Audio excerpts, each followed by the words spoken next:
थोड़े पढ़े लिखे आदमी भाजपा में है कि जिस तरह की बातें कर रहे हैं ये भी व्हाट्सएप और फेसबुक के खबरें पढ़ के आए हुए लगते हैं मुझे। और मैं आपको कि प्रधानमंत्री मौन अपने रिश्ते पर नहीं रह सकते। आज आप पहली मिली है जिनको लग रहा है कि भारत जोड़ो यात्रा से हमें सक्सेस नहीं मिला है। मुझे हंगामा करना हमारा मकसद नहीं है। तो शायद इसीलिए बाल बुद्धि शब्द जो है वो असंतरीय घोषित हो चुका है। अब मैं इसलिए आपको पानी पीने की बारी पानी पीजिए। और दिमागी दिवालियापन पूरी भारतीय जनता पार्टी में दिख रहा है, तो उससे अछूते सुधांशु जी क्यों रहे? नहीं चाहिए, नहीं होनी चाहिए।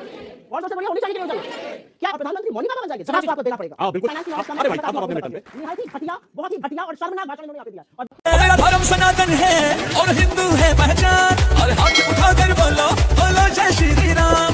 थोड़े पढ़े लिखे आदमी भाजपा में है लेकिन जिस तरह की बातें कर रहे हैं ये भी व्हाट्सएप और फेसबुक के खबरें पढ़ के आए हुए लगते हैं मुझे। और मैं आपको बता देती हूं क्यों। इन्होंने पूछा कहां से आय आती है, जिसकी भी आप बात कर रहे हैं वो चुने हुए सांसद है 5-5 बार के। जाइए देखिए उनके क्या रिटर्न्स हैं, जाइए देखिए माइने टैग इन पे कर लीजिए, ईसी में उनके एफिडेविट है, जाइए देखिए। अब एक बात आगे की सुनिए। आपने यहां पर बड़ी बड़ी बातें करी, मैं आपसे सिर्फ एक नैतिकता का सवाल पूछती हूं। एक कंपनी है जो भारत के डिफेंस में है, कर लीजिए। एक कंपनी है जिसकी मोनोपोली पोर्ट में है, एयरपोर्ट में है, फूड एंड एग्रीकल्चर में है, सीमेंट में है, रिन्यूएबल एनर्जी में है। उस कंपनी के ऊपर ये आरोप है, और ये आरोप नया नहीं है, और इसको भी अभी बताती हूं, हिडेनबर्ग के पीछे मत छुपिए। ये आरोप नया नहीं है कि उसने शेल कंपनीज बनाकर बेनामी पैसा बाहर से लाकर इनमें लगाया है। भारत की सरकार ये जानना नहीं चाहती कि ये पैसा किसका लगा है, ये चीन का लगा है, ये भारत के दुश्मनों का लगा है, ये आप वाकई में जानना नहीं चाहते। ये मैं जरूर जानना चाहती हूं आपसे। आप लंबी लंबी बड़ी बड़ी आंखें करिए, जलेबी बनाइए, यहां पर उससे मुझे कोई फर्क नहीं पड़ता है। इस देश की जनता ये जरूर जानना चाहती है कि अडानी की जांच पर आपके मुंह में ताला क्यों लग जाता है। 2 घंटे 40 मिनट की स्पीच देने वाले महानुभाव हमारे यशस्वी प्रधानमंत्री अडानी और चीन का नाम लेने पर क्यों घबराते हैं, और ये तो उनका ट्रैक रिकॉर्ड बताता है। ये तो मैं नया नहीं बोल रही हूं। अडानी शब्द, एक शब्द ADANI बोलने में प्रधानमंत्री की क्या गला सूख गया, ये मैं जानना चाहती हूं। क्या आज की बात करें, अडानी पर जांच क्यों नहीं हो रही है, इस बात का जवाब भारतीय जनता पार्टी और इस देश के चुने हुए प्रधानमंत्री इसलिए दे क्योंकि प्रधानमंत्री मौन अपने रिश्ते पर नहीं रह सकते। मौनी बाबा को मौन। एक दो सवाल ले लेती हूं, फिर जवाब। मेरा सवाल मैम से है। मैम आप लोग जो ये अडानी कर रहे हैं, कहीं ये तो नहीं कि जो भारत जोड़ो यात्रा से आप लोगों को सक्सेस नहीं मिला है, वो आप अडानी की तरफ अपना पॉइंट ऑफ व्यू करके घुमा रहे हैं? आज आप पहली मिली है जिनको लग रहा है कि भारत जोड़ो यात्रा से हमें सक्सेस नहीं मिला है। मुझे लगता है भारत जोड़ो यात्रा में जो करोड़ों लोग हमसे जुड़े, जो लोग आकर हमसे मिले, जिन्होंने हमसे अपने दिल की बात कही, जिन्होंने हमसे ये कहा कि हम इस सरकार से तंग आ चुके हैं, जो अपने मन की बात हम पर थोप रही है, जो महंगाई पर, बेरोजगारी पर, गरीबी पर बात नहीं करना चाहती है, हमें लगता है वो बहुत बड़ा सक्सेस है। और अगर वो सक्सेस नहीं होता तो मुझे नहीं लगता कि जब राहुल गांधी सदन में बोल रहे थे, तो पता नहीं आप में से कितने लोगों ने देखा कि नहीं देखा, जब राहुल गांधी सदन में स्पीच दे रहे थे तो लोकसभा की जो ट्रेजरी की पहली बेंच होती है जिसमें प्रधानमंत्री, गृह मंत्री, वित्त मंत्री, रक्षा मंत्री, एक भी नहीं बैठा था। सारे वरिष्ठ लोग वहां पर नहीं थे। क्यों नहीं थे? क्या अडानी का नाम सुन के आप इतना सकपका जाते हैं, सकते में आ जाते हैं? मेरा सवाल आपसे, कल मैं लोकसभा गया था एज अ विजिटर, तो आप लोगों का आरोप, मैंने देखा कि विपक्ष को बोलने का मौका दिया जा रहा है, तो आप लोगों का आरोप रहता है कि सत्ता पक्ष लोगों में बोलने का मौका नहीं देते। तो इतना हंगामा खड़ा करने के बाद जब सदन स्थगित होता है, उसके बाद हंगामा खड़ा करने के बाद आप ये कहते हैं कि हमें बोलने का मौका नहीं दिया जाता, तो क्यों ना आप हंगामा खड़ा करने की उसकी बजाय आप बोल के और एक कार्रवाई कर लें? हंगामा करना हमारा मकसद नहीं है। हमें लगता है कि देश की जनता का मुद्दा जब नहीं उठाने दिया जाएगा और अगर उसके लिए शोर शराबा भी करना पड़ेगा तो हम करेंगे और इस सरकार को मजबूर करेंगे कि जवाब दे। प्रधानमंत्री ने अमृतकाल का एक ऐसा पट्टी पढ़ाई कर लोकसभा और राज्यसभा में कि लग रहा है कि कुछ गलत ही नहीं है, कोई बेरोजगारी नहीं है, कोई महंगाई नहीं है, कोई गरीबी नहीं है, 1% लोगों के पास 40%। तो शायद इसीलिए बाल बुद्धि शब्द जो है वो असंतरीय घोषित हो चुका है। अब मैं इसलिए आपको पानी पीने की बारी आती है। पानी पीजिए। सबको पता था। अब मैं और दिमागी दिवालियापन पूरी भारतीय जनता पार्टी में दिख रहा है, तो उससे अछूते सुधांशु जी क्यों रहे? ये नैतिकता है और मैं नैतिकता से 10 सवाल बस पूछ रही हूं, छोटे-छोटे सवाल हैं, इस जनता के सामने, इस युवाओं के सामने जरूर पूछने चाहिए। क्या अडानी घोटाले की जांच नहीं होनी चाहिए? ये हमारा पहला सवाल था। होनी चाहिए या नहीं होनी चाहिए? और सबसे बढ़िया होनी चाहिए कि नहीं होनी चाहिए? क्या LIC का पैसा जो अडानियों की कंपनी में लगा वो लगातार गिरता रहा, इस पर सवाल पूछना चाहिए कि नहीं पूछना चाहिए?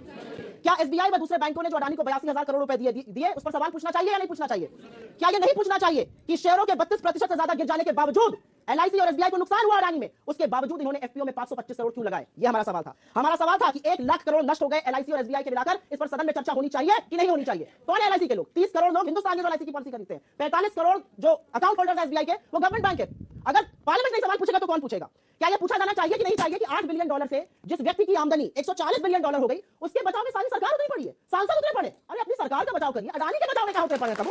क्या ये नहीं पूछा जाना चाहिए कि टोटल गैस ने अडानी की कंपनी में $50 बिलियन निवेश करना था, उसका डिसीजन परसों आ गया, वो रोक दिया गया? क्या ये नहीं पूछा जाना चाहिए कि डाउ जोन्स और S&P ने अडानी को अपने इंडेक्स से क्यों बाहर कर दिया? क्या ये नहीं पूछा जाना चाहिए कि नॉर्वे सॉवरेन फंड ने $200 मिलियन अडानी के शेयर अपने कल की तारीख में बेच दिए? क्या ये नहीं पूछा जाना चाहिए कि standard chartered, Credit Suisse, city group ने अडानी के पैसे लेने से मना कर दिया? और क्या ये नहीं पूछा जाना चाहिए कि इस देश का RBI, इस देश का SEBI, इस देश का SFIO, इस देश का MCA, ministry of corporate affairs, इस देश का इनकम टैक्स, इस देश का डिपार्टमेंट ऑफ रेवेन्यू इन्वेस्टिगेशन कहां है? Where is the director of revenue intelligence? I want to know. क्या ये बातें नहीं स्पष्ट होनी चाहिए कि अगर 16 लाख करोड़ मार्केट में डूबे उसमें से 10 लाख करोड़ अडानी के थे, 6 लाख करोड़ तो छोटे निवेशकों के थे जिनका अडानी से कोई लेना देना नहीं? ये सवाल अगर सदन में चुने हुए सांसद नहीं पूछेंगे तो ये सवाल से बच के जा पाएंगे? प्रधानमंत्री से लोग पूछ रहे हैं आपका रिश्ता क्या है और प्रधानमंत्री मौनी बाबा बन जाएंगे? जवाब आपको देना पड़ेगा। हां बिल्कुल। निहायत ही घटिया, बहुत ही घटिया और शर्मनाक भाषण इन्होंने यहाँ पे दिया। और एक बात मैं जरूर कहना चाहूंगी, यहाँ पर मुझसे किसी ने पूछा जम्मू कश्मीर की बात। क्या जम्मू कश्मीर में प्रधानमंत्री भी दम से अपना कुछ सीना ठोक रहे थे पिछले 5 साल में? और ये आंकड़े के साथ बोल रही हूँ, जम्मू कश्मीर में 761 आतंकी हमले हुए हैं, 186 नागरिक मारे गए हैं और शहीद जवानों की संख्या 306 है। और क्योंकि जवानों की बात हो रही है तो एक बात और कहूंगी, 20 जवानों की शहादत हुई थी गलवान में चीन के हाथों, और हमारी सरकार ने क्या किया? एप्पल पे जाकर रेड कर रहे थे। अरे हमारी सरकार ने चीन के साथ व्यापार इतना बढ़ाया कि हमारा चीन का व्यापार घाटा $100 बिलियन हो गया। हम चीन से इतना सामान खरीद रहे हैं कि उनको पैसा दे रहे हैं, लो अपनी सेना को दो और उनसे अतिक्रमण करो। चीन और अडानी, दो शब्द मोदी जी बोल नहीं सकते। किसकी फोटो है? मैम ये कन्हैया कुमार की फोटो है मैम, जो नारे देते हैं कि भारत तेरे टुकड़े होंगे 1000 इंशाल्लाह इंशाल्लाह मैम, ये जोड़ेंगे भारत। मैं आपसे आपने जिस तक में मुझसे पूछा मैं आपसे पूछती हूँ, आपको ये पता है कि अमित शाह जी से फोन रख दो, आपको ये पता है अमित शाह जी से कहा गया टुकड़े टुकड़े गैंग, अमित शाह जी ने सदन में कहा कि कोई टुकड़े टुकड़े गैंग नहीं, ऐसी कोई बात नहीं हुई थी। तो या तो अमित शाह झूठ बोल रहे हैं, या जो व्हाट्सएप पर और फेसबुक पर आपको दिखाया जा रहा है वो झूठा है। जहां पे पढ़ते हो उसमें थोड़ा और अध्ययन करो। फोटो निकाली उन्होंने, अगली फोटो निकाली। रॉबर्ट वाड्रा मैम, ये जोड़ेंगे भारत मैम, ये रॉबर्ट वाड्रा जोड़ेंगे भारत में, इतने करोड़ों का स्कैम करके बैठे देश में मैम। अच्छा 9 साल से, एक मिनट अंजना जी माइक हटा दीजिए, थोड़ा मुझे बोलने दीजिए। 9 साल से मोदी जी प्रधानमंत्री हैं देश के, 9 साल से स्कैम कहा जाता था। अगर वाकई में कोई स्कैम हुआ था तो सिद्ध कर देते और सजा दिलवाते। 9 साल से ये झुंझुना इसलिए बजा रहे हैं क्योंकि आपके व्हाट्सएप पर ये कूड़ा जाता रहे और आप अपना अध्ययन करने के बजाय ये कूड़ा पूछते रहिए। ये फैक्ट है, ये व्हाट्सएप का फैक्ट है। Modi versus all, no doubt about it. Nationalist हो तो वोट तुम्हारा मोदी को होना चाहिए, ना भी दो ना, आएगा तो मोदी।